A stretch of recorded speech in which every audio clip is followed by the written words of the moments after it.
नमस्ते, आदाब और सत श्री अकाल दोस्तों। मैं हूं आपका दोस्त अनुराग और आप सबका हार्दिक स्वागत है। दोस्तों, आज हम जिम में फिर से, तो रीजन क्या है जिम में आने का?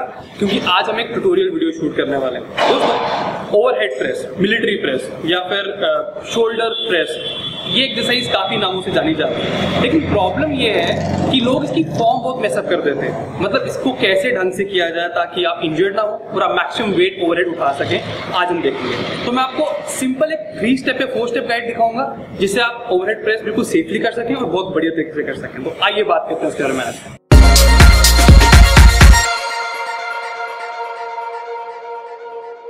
जब हम शोल्डर प्रेस करते हैं तो सबसे जो पहला स्टेप उसमें होता है वो ये होता है कि हम बार को पकड़े कहां से। मान लीजिए मैं बार यहाँ पकड़ सकता हूँ, यहाँ पकड़ सकता हूँ, तो करेक्ट पोजीशनिंग कौन सी है बार को पकड़ने के लिए? जो हम नॉर्मल प्रोसेस यूज करते हैं वो होती है हमारी इंट्यूशन, कि हमें बार जहां से कंफर्टेबल लगे पकड़ने में। तो जैसे अगर मैंने मान लीजिए यहाँ से पकड़ लिया, लेकिन क्या ये ऑप्टिमल पोजीशन है? बिल्कुल नहीं। तो क्या साइंटिफिक यूज ऐसे जो यूज करने चाहिए जब हम बार को पकड़ेंगे? सबसे पहला स्टेप यही है और बहुत इंपॉर्टेंट भी है।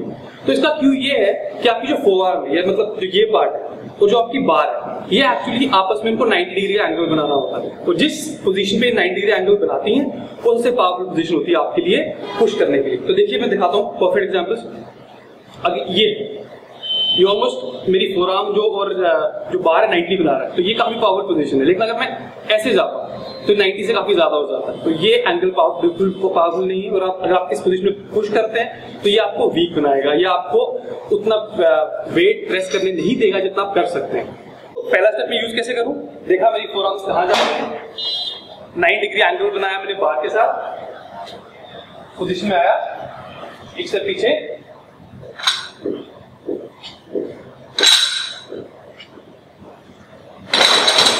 और वॉलेंटली पुश किया ओवर है जिससे मैं मैक्सिमम वेट उठा सकूं ओवर प्रेस में। लेकिन अब दूसरी पोजीशन कौन सी है? जब पहली पोजीशन तो आपकी रिस्ट पोजीशनिंग थी, दूसरी बात आती है आपकी एल्बो पोजीशनिंग की, कि आप एल्बो कैसे रखें।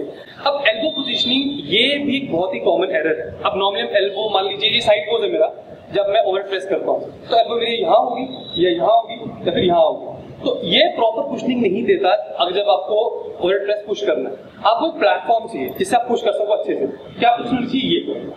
ये प्रॉपर पोजीशनिंग होती है जिससे आप ओवर प्रेस सेफली कर सकें और काफी वेट उठा सकते हैं। ये पोजीशन और ये मूव, ये मूव। अब यहाँ से शुरू करेंगे तो आपको भी प्लेटफॉर्म नहीं मिल पाता जिससे आप एक्चुअली ज्यादा वेट पुश कर सकें और सेफली पुश कर सकें। मैं दिखाता हूँ कैसे करते हैं।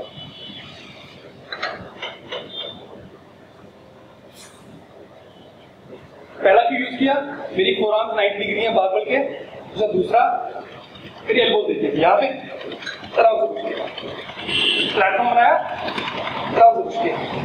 फिर प्लेटफॉर्म बनाया, पुश किया। तो दूसरी बात थी प्लेटफॉर्म बनाने की। एक बारी प्लेटफॉर्म बना लिया, प्लेटफॉर्म बनाने से पुश करना आसान हो जाता है। जब इनिशियली आप करेंगे 1-2 बारी तो प्लेटफॉर्म बनाना हल्का सा मुश्किल होता है क्योंकि बॉडी यूज तो नहीं होती इस पोजीशन के। लेकिन एक बार ये बना लिया तो फिर उसके बाद पोजीशनिंग ज्यादा आसान हो जाती है और वेट उठाना ज्यादा आसान हो जाता है। दोस्तों, हम लोग जब भी जिम जाते हैं तो हम किसी भी एक्सरसाइज को कहते हैं कि ये कौन सा मसल ग्रुप हिट करेंगे, लेकिन बात ये होती है कंपाउंड मूवमेंट्स जैसे इस टाइप की शोल्डर प्रेस, ये कभी भी एक मसल ग्रुप हिट नहीं करती, कि एक से ज्यादा मसल ग्रुप हिट करते हैं। और जब इनकी प्रिपरेशन करते हैं तो हमें अपनी पूरी बॉडी का ध्यान रखना होता है। तो क्या क्या चीजें आपको ध्यान में रखनी होंगी? पहले जो आपका पेट है, आपके एब्स होते हैं, ये चीज बहुत टाइट होनी चाहिए। ऐसे हवा भरिए, इसको टाइट रखिए। टाइट कितना होना चाहिए?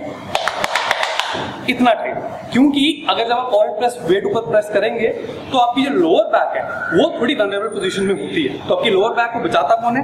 आपके एब्स और आपके हिप्स। तो इसके दोनों चीजें टाइट होना बहुत जरूरी होती है। तो मैंने पोजीशन सेट किया, पेट टाइट, हिप्स टाइट, तो उसके अलग पोजीशन में हो गया ताकि मैं इफेक्टिवली वेट ओवरहेड प्रेस कर सकूं सेफली। तो एक बार मैं सीख जाता हूं कि मैं अपनी बॉडी किस तरह पोजीशन करूं, अपने एब्स के बारे में, अपने हिप्स के बारे में। नेक्स्ट बारी आती है मेरे बार पाथ की, और ये भी एक बहुत ही कॉमन गलती है। सबसे कॉमन गलती बार पाथ में क्या है ये देखिए, बताता हूं क्या। जब हम बार पुश करते हैं, बार में सामने पुश करेंगे,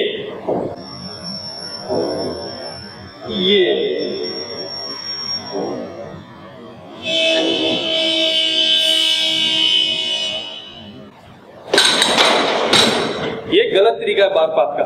आप बार को अपने से दूर पुश कर रहे हैं ये पोजीशन में। अगर ऐसे करेंगे तो वेट हैवी होगा तो इंजरीज के चांस रहते हैं और इनएफिशिएंट तरीका सारा का सारा। लिफ्टिंग में कॉमन प्रिंसिपल होता है, जो वेट आप लिफ्ट कर रहे हैं वो आपकी बॉडी के जितने नजदीक हो उतना अच्छा है, उतना क्योंकि एफिशिएंटली आप वेट लिफ्ट कर सकते हैं और उतना ज्यादा वेट आप सेफली लिफ्ट कर सकते हैं। तो सही पोजीशन क्या है बार पाथ की, आइए देखिए। मैं बार पाथ की बात करूं तो बार के जो पाथ है बिल्कुल स्ट्रेट लाइन होना चाहिए। देखिए कैसे, सारे स्टेप्स में ऐसे ही, पहले बार को ग्रिप किया, प्लेटफॉर्म बनाया, अब बार पाथ देखिए मेरे बिल्कुल सर के ऊपर है, और अगर आप एक लाइन खींचेंगे बार के बीच में से, मेरी बॉडी के बीचों बीच जाएगी। फिर से देखिए ये, अब ये तो मैं ऊपर वाला पाथ, अब मैं नीचे कहां तक आऊं, एक नॉर्मल जो पोजीशन होती है नीचे आने की वो आपके चिन तक होती है, चिन तक परफेक्ट होती है। ये आपने वो बनाया, प्लेटफॉर्म बनाया, रुक